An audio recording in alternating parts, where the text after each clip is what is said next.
అవినీతి జరుగుతోందని తెలంగాణ బొగ్గు గని కార్మిక సంఘం ఆరోపిస్తోంది. రాష్ట్రంలో కాంగ్రెస్ ప్రభుత్వం అధికారంలోకి వచ్చాక అవినీతి పెరిగిందని ఆ సంఘం నాయకులు అంటున్నారు. సింగరేణిలో అవినీతిపై తెలంగాణ జాగృతి అధ్యక్షురాలు కవిత సిబిఐకి ఫిర్యాదు చేస్తే అందులో వాస్తవాలు ఉంటే ఆమెకు మద్దతు ఇచ్చేందుకు తాము సిద్ధంగా ఉన్నామని పేర్కొన్నారు.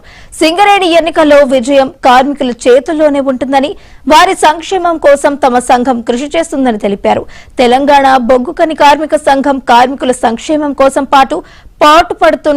పాటుపడుతుంది అంటున్న కొప్పుల ఈశ్వర్తో మా correspondent Ram Naresh face to face. సంస్థలో పెద్ద ఎత్తున అవినీతి జరుగుతున్నట్టు ఇటీవల ఆరోపణలు వినిపిస్తున్నాయి. ఈ నేపథ్యంలో సిబిఐకి కూడా ఫిర్యాదు చేస్తామని చెప్పేసి కొంతమంది నేతలు చెప్తున్నారు. దీనికి సంబంధించి అంటే నిజంగా సింగరేణి సంస్థలో అవినీతి అక్రమాలు జరుగుతున్నాయా, కాంట్రాక్టులకు సంబంధించి 25% వసూలు చేస్తున్నారా లేదా అనేది మనతో మాట్లాడడానికి సింగరేణికి సంబంధించి తెలంగాణ బొగ్గు గని కార్మిక సంఘం గౌరవ అధ్యక్షులు కొప్పుల ఈశ్వర్ గారు చెప్పండి. అంటే సింగరేణిలో నిజంగా అవినీతి అనేది జరుగుతుందా? అంటే సింగరేణి ప్యూర్లీ ప్రభుత్వ రంగ సంస్థ, జనరల్గా అవినీతి జరగడానికి ఆస్కారం ఉండదు. కానీ కాంగ్రెస్ ప్రభుత్వం వచ్చిన తర్వాత ప్రభుత్వం యొక్క పెద్దల ఇన్వాల్వ్మెంట్ ఎక్కువైంది. దాంతో సింగరేణి సంస్థ ఖచ్చితంగా ఏదో రకంగా అవినీతి జరగడంతో పాటు సంస్థ మనుగడ మాత్రం ప్రమాదకరంగా మారిందని చెప్పుకోవడంలో అనుమానం లేదు. ఈరోజు జైపూర్ సోలార్ పవర్ ప్లాంట్ ఉన్నదనుకోండి, దాని గురించి కూడా ఈరోజు చాలా పెద్ద మొత్తంలో చర్చ జరుగుతూ ఉంది. దానికి సంబంధించినటువంటి మొదటి టెండర్స్ ప్రాసెస్ చేసే నాటికి 7,500 కోట్ల మరి వ్యయంతో దాన్ని టెండర్ పిలవాలని అనుకున్నారు. రెండోసారి టెండర్ ప్రాసెస్ చేసే నాటికి 9,500 కోట్ల రూపాయల వ్యయం పెరగడానికి ఒక ప్రధానమైన కారణం అంటే 100 కోట్ల రూపాయల వ్యయం ఏ విధంగా పెరుగుతుంది అనేటువంటిది ఒక అనుమానం. ఈ రకమైనటువంటి చర్యలు చేయడం వల్ల అంటే మామూలుగా ఏదో చిన్న చిన్న విషయాలు చేయడం వల్ల పెద్ద మొత్తంలో నష్టం జరగదు, కానీ ఇటువంటి నిర్ణయాలు జరగడం వల్ల అంటే ఇది ప్రభుత్వం యొక్క ఆదేశం లేకుండా ఇంత పెద్ద నిర్ణయాలు జరగవు.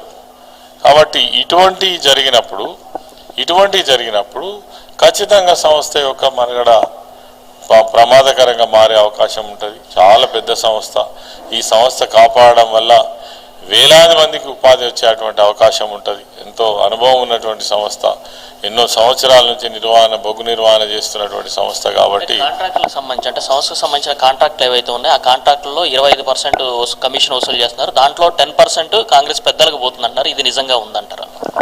అంటే ఖచ్చితంగా వాళ్ళ ఇన్వాల్వ్మెంట్ కూడా పెరిగింది కదా. ఇన్వాల్వ్మెంట్ పెరిగింది. ఈ మధ్య కాలంలో ముఖ్యమంత్రి గారు అల్లుడికి కూడా ఒక బొగ్గు బ్లాక్ వచ్చింది, అంటే ఓబీ బ్లాక్ వచ్చింది.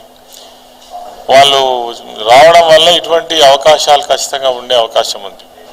ఏ మేరకు పోతుంది, ఎంత పర్సెంట్ పోతుంది అనేటువంటిది వేరు. కానీ ఒక్క మాటలు చెప్పాలంటే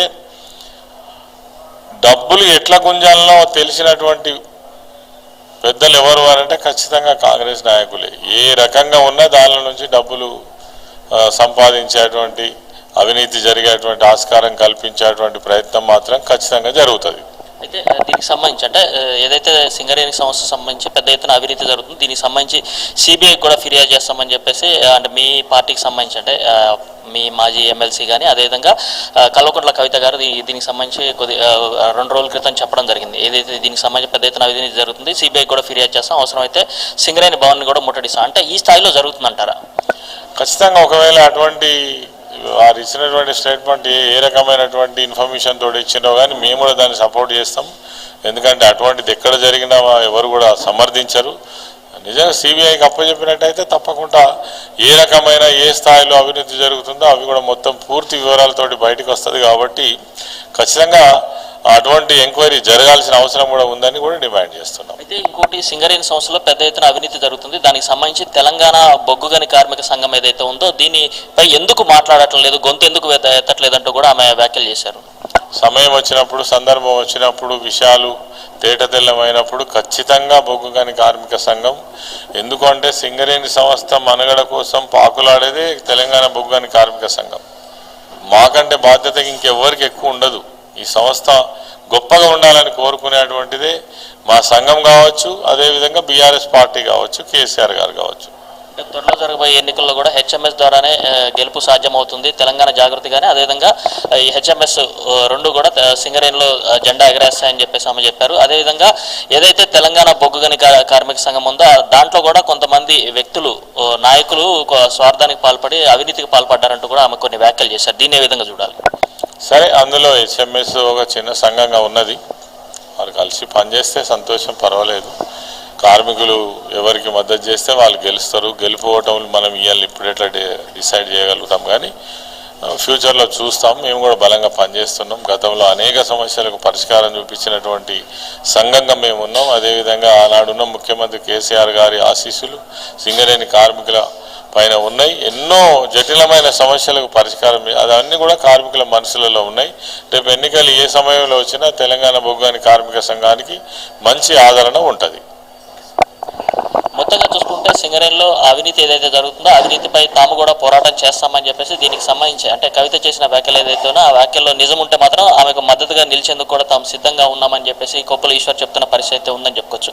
కెమెరామెన్ మోహన్తో రామ్ నరేష్, మహాన్యూస్, తెలంగాణ భవన్ నుంచి.